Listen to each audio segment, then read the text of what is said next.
Sekali lagi saya bilang, saya cuma takut sama saya punya ibu dan sama saya punya pawang. Selain daripada itu iblis saya makan.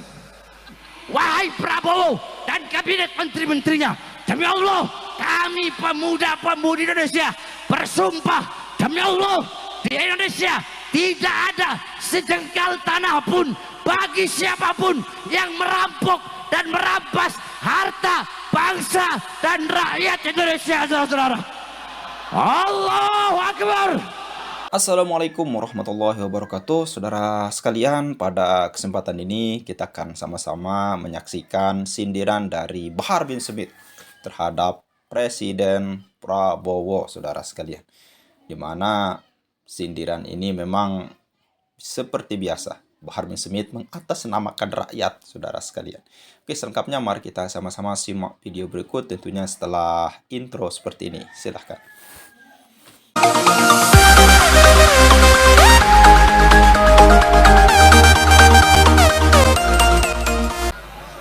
Alhamdulillah, alhamdulillahil qawiyyu sultanu, al-wadihil burhanu, al-mabsut fil wujud karamu wa ihsanu.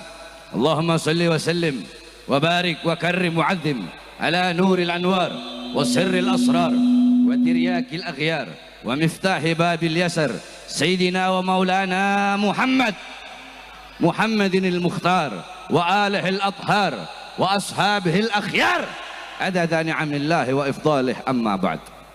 Yang saya cintai, yang saya muliakan, guru saya, guru kita semua, imam besar kita semua, yaitu yang mulia Al-Imam Sayyid Al-Habib Muhammad Rizik bin Hussein bin Syihab.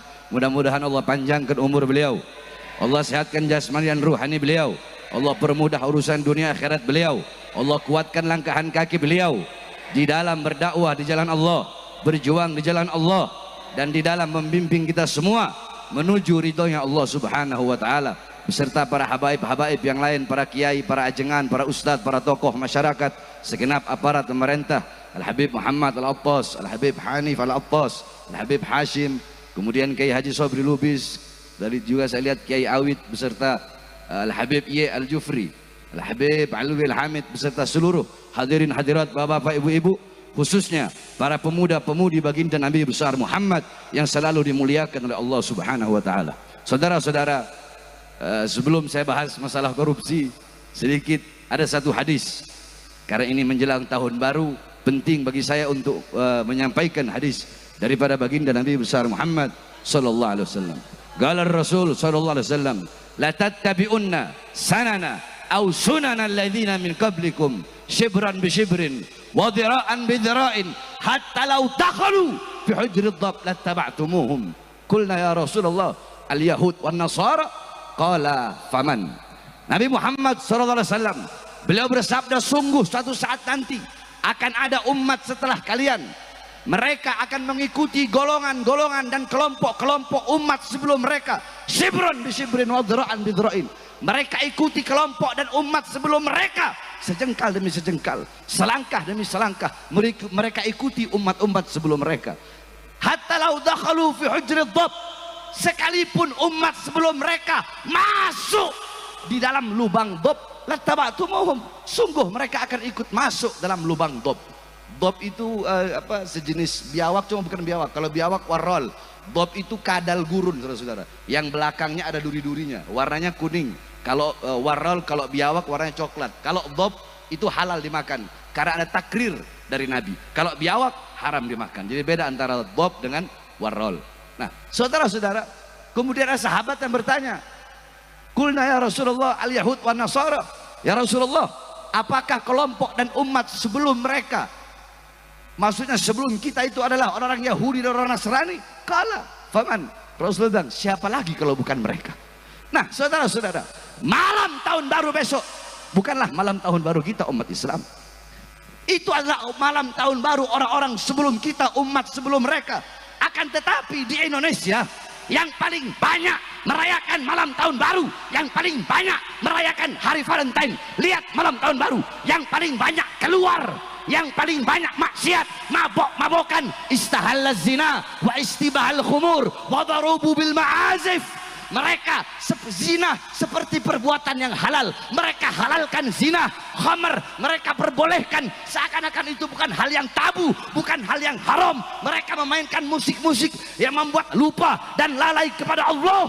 Mereka ikuti kelompok-kelompok sebelum mereka. Nah, yang paling banyak nanti besok bermaksiat, melacur, yang berjudi, yang khamr, yang narkoba, yang mabok-mabokan di Indonesia bukan putra-putri Kristen, bukan putra-putri Buddha, bukan putra-putri Hindu, tetapi putra-putri kita umat Islam yang paling banyak besok akan berbuat maksiat, berbuat dosa di tanah Indonesia, merayakan tahun baru yang bukan tahun baru Islam, saudara-saudara. Ini kenyataan. Maka yang dalam Al-Quran Allah mengatakan, walan tarda angkal yahudu walan nasara hatta tattabi'a millatahum. Allah nggak bilang hatta tattabi'a dinahum. Yahudi, Nasrani tidak akan ridha kepada kalian sehingga kalian mengikuti ajaran mereka. Allah nggak bilang sehingga kalian mengikuti agama mereka. Karena bagi para musuh-musuh Allah, kita harus masuk ke dalam mereka, bertasyabuh, menyerupai, mengikuti ajaran mereka, adat istiadat mereka, budaya orang kafir, adat istiadat orang-orang kafir. Man tasyabbaha biqaumin fahuwa minhum. Siapa yang menyerupai suatu kaum, maka dia sama dengan kaum tersebut. Oleh karena wasiat saya pertama bagi orang tua, tahan putra putri kalian. Sekalipun besok mau pergi, pergilah ke majelis-majelis taklim. Di Jakarta besok ke Munawir Asli bikin acara istighosah, isti'anah seperti sekarang. Tadi saya di mobil menyimak semua yang telah disampaikan oleh guru kita, bahwasanya dengan adanya puncak berzikir ini bukan berarti merayakan tahun baru, tetapi kita beristighosah, beristi'anah, memohon kepada Allah agar Allah memberikan ampunan, penjagaan di puncak ini, yang dimana di sini paling banyak tempat berkumpul orang berbuat dosa dan berbuat maksiat kepada Allah. Karena jikalau beberapa orang telah dulu, Sayyidatuna Aisyah yang tadi dibilang saya katakan itu, istahalla zina wa istibahal khumur wa darabu bil ma'azif, itu sahabat nanya kepada Sayyidatuna Aisyah, wahai Aisyah, kabarkan kepada kami apa penyebabnya gempa bumi. Cianjur dekat dari puncak, saudara-saudara. Kemarin ada gempa bumi di Cianjur. Dijelaskan Sayyidatuna Aisyah, tidaklah akan terjadi gempa bumi zalzal. Gempa bumi tidak akan terjadi kalau tidak orang-orang mereka menghalalkan minuman keras. Istibahal khumur, istibah itu menganggap minuman keras perkara yang biasa. Wa istahalla zina, menghalalkan zina. Wa dharabu bil ma'azif, mereka memainkan musik-musik yang lahun, membuat lupa dan lalai kepada Allah Subhanahu wa taala. Yang terakhir, saudara-saudara, tadi guru kita menjelaskan tentang bagaimana musyawarah. Saya dengarkan dalam mobil. Nah, saudara-saudara, Nabi Allah Adam alaihissalam, Nabi Adam pernah berkata, idza aradtum an fi'la syai'in faqaddimu thalathata asya'. Hei umatku, hei anak cucuku, hei sekalian manusia, kalau kalian mau melakukan perkara apapun, hal apapun, sebelum melakukan hal itu, perbuatan itu, perkara itu, hendaklah dahulukan 3 perkara. Salah satunya istasyirul akhyar, bermusyawarahlah dengan orang-orang soleh, bermusyawarahlah dengan orang-orang baik. Sebab andaikan dulu aku bermusyawarah dengan malaikat di dalam memakan buah khuldi, pasti malaikat akan memberikan petunjuk kepadaku, ijtihadnya, ra'i pandangannya, jangan aku makan, karena itu bisa membuat aku keluar dari sorga. Sayangnya dulu aku tidak bermusyawarah dengan malaikat. Jadi begitu pentingnya musyawarah. Yang ketiga, tentang korupsi. Saudara-saudara, saya dari dulu setelah ceramah masalah korupsi, kalau masalah korupsi ya imam, tidak ada tawar menawar. Bagi saya, siapapun yang korupsi, maka hukuman yang paling pantas adalah hukuman mati, saudara-saudara. Banyak sekarang ini pejabat-pejabat, anggota partai, elit-elit partai, sombong dengan partainya. Yang jenderal-jenderal punya pangkat jabatan, sombong dengan pangkat jabatannya. Seakan-akan Indonesia negara milik mereka. Hei, saya sampaikan, Indonesia bukan milik partai politik manapun, bukan milik jenderal manapun. Indonesia bukan milik PDI, bukan milik Gerindra, betul? Bukan milik Golkar, betul? Bukan milik PKS, betul? Bukan milik PKB, betul? Bukan milik P3, betul? Apalagi, kalau saya gak sebut partainya, disangkanya saya orang partai itu lagi. Apalagi? Hah? Bukan milik Nasdem, betul? Apalagi bukan milik berkarya, betul. Indonesia bukan milik Jokowi, bukan milik Prabowo, bukan milik Megawati, bukan milik Kapolri, bukan milik Panglima TNI. Indonesia bukan milik perusahaan-perusahaan asing, bukan milik tambang-tambang asing, tapi Indonesia adalah milik kita bersama, bangsa dan rakyat Indonesia, saudara. Allahu Akbar. Maka saya sampaikan pada malam hari ini, wahai Prabowo dan kabinet menteri-menterinya, demi Allah, kami pemuda-pemudi Indonesia bersumpah, demi Allah, di Indonesia tidak ada sejengkal tanah pun bagi siapapun yang merampok dan merampas harta bangsa dan rakyat Indonesia, saudara-saudara. Allahu Akbar. Saya tanya semua rakyat, apakah akan memberi walaupun sejengkal kepada para koruptor, kepada para pengkhianat bangsa, kepada pengkhianat bangsa, kepada partai politik manapun? Nah, jadi kalian semua jangan macam-macam. Sekali lagi saya bilang, saya cuma takut sama saya punya ibu dan sama saya punya pawang. Selain daripada itu iblis saya makan. Waktu tanggal 20 Habib, pas pelantikan Prabowo waktu itu, anak ceramah di Lampung dan hadir puluhan ribu. Makanya nggak heran 1 minggu habis anak ceramah, ada yang datang ke Lampung pawai-pawayan pakai tank.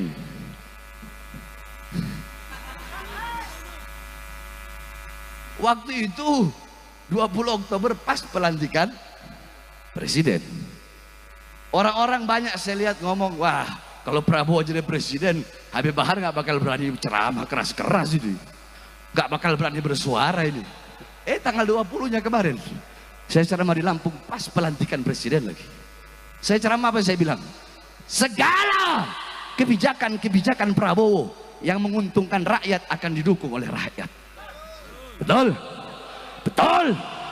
Kebijakan-kebijakan pemerintah Prabowo yang menguntungkan rakyat, yang pro kepada rakyat, khususnya rakyat kecil, rakyat susah, rakyat yang kelaparan, pengangguran, maka kebijakan yang menguntungkan rakyat itu akan kami dukung. Betul? Betul. Terus saya sampaikan lagi ada ujungnya itu. Apa ujungnya? Tetapi kalau sampai Prabowo dan kabinetnya, pemerintahannya membuat kebijakan-kebijakan yang menyengsarakan rakyat, melaporkan rakyat, menderitakan rakyat, saya akan pimpin rakyat untuk melawan mereka, berjuang sampai titik darah menghabiskan, saudara. Allahu Akbar. Siap lawan korupsi, siap lawan koruptor, siap lawan pengkhianat bangsa, siap hancur demi negara, siap mati demi merah putih. Allahu Akbar. Mereka Allahu Akbar. Ini saya sampaikan semata-mata karena kecintaan kami kepada bangsa, rakyat dan khususnya negara kesatuan Republik Indonesia. Ini saya dapat saya sampaikan, kurang lebihnya mohon maaf, walafu minkum, karena saya datang kemari bukan untuk berceramah, tapi ingin mendengar. Dan saya rindu kepada imam besar karena sudah lama tidak berjumpa. Kemarin sakit. Jadi. Oke, saudara sekalian, itu tadi sekilas ya daripada pidato Bahar bin Smith secara berapi-api. Seperti biasa, tentunya yang namanya Bahar bin Smith ini siapapun presidennya, mulai dari Bapak Joko Widodo sampai Bapak Prabowo, tetap mengatasnamakan rakyat untuk memenuhi kepentingannya. Jadi kita tidak tahu apa kepentingannya. Dan kalau kita lihat dari pemilu ke pemilu yang lainnya, siapapun yang didukung oleh Bahar bin Smith dan kawan-kawan alias para habaib, itu pasti paslon yang didukung kalah, saudara sekalian. Apalagi pilkada yang kemarin, Ridwan Kamil yang didukung oleh para habaib, semuanya kalah, saudara sekalian. Ini adalah maha kuasa Allah. Dan apa yang disampaikan oleh Bahar bin Smith, saudara sekalian, tadi di akhir-akhir pidatonya, Prabowo yang dianggap, ya bukan Bapak Prabowo juga ya, banyak partai-partai yang lain yang disinggung, yaitu PDI, lalu kemudian partai-partai Nasdem dan sebagainya.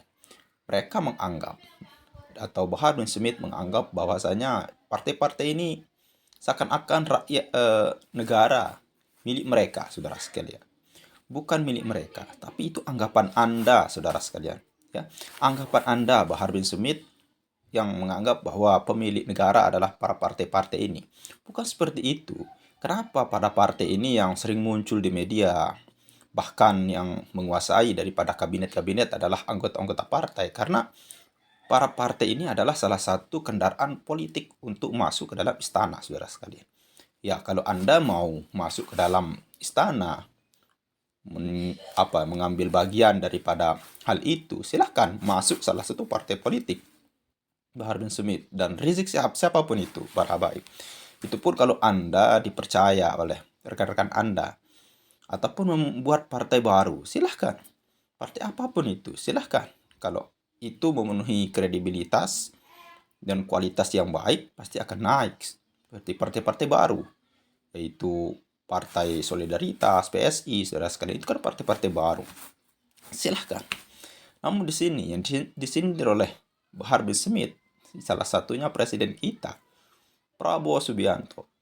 Seperti biasa, para habaib, terutama Bahar bin Smith, pidato di hadapan Rizik Syihab, itu menyindir Bapak Prabowo, saudara sekalian.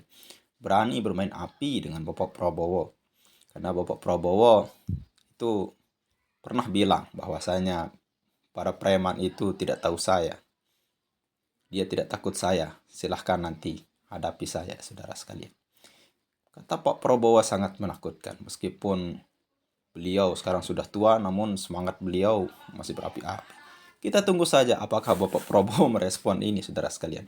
Namun di sini yang menjadi lucu, saudara sekalian, Bahar bin Smith, Rizik Syihab tidak segarang pada era Bapak Joko Widodo. Coba pada saat Bapak Joko Widodo, saudara sekalian, luar biasa. Bapak Joko Widodo sudah tidak ada harga lagi jadi presiden, saudara sekalian. Apalagi Ibu Mega dan lain sebagainya. Itu semua, apalagi Haji Ma'ruf Amin. Itu semua mereka-mereka itu sudah tidak seperti pemimpin kita. Haji Ma'ruf Amin itu tokoh NU loh. Kiai NU. Lalu kemudian Bapak Joko Widodo, semuanya. Apalagi nama, saudara sekalian. Tidak ada yang manusia sudah. Ada-ada saja. Nah, kalau Bapak Prabowo kayaknya para habaib agak sedikit takut ya, saudara sekalian. Agak sedikit, bisa kita bilang berhati-hati. Inilah, kalau jenderal yang jadi presiden kita, itu orang semua akan mikir untuk mencaci makinya, saudara sekalian.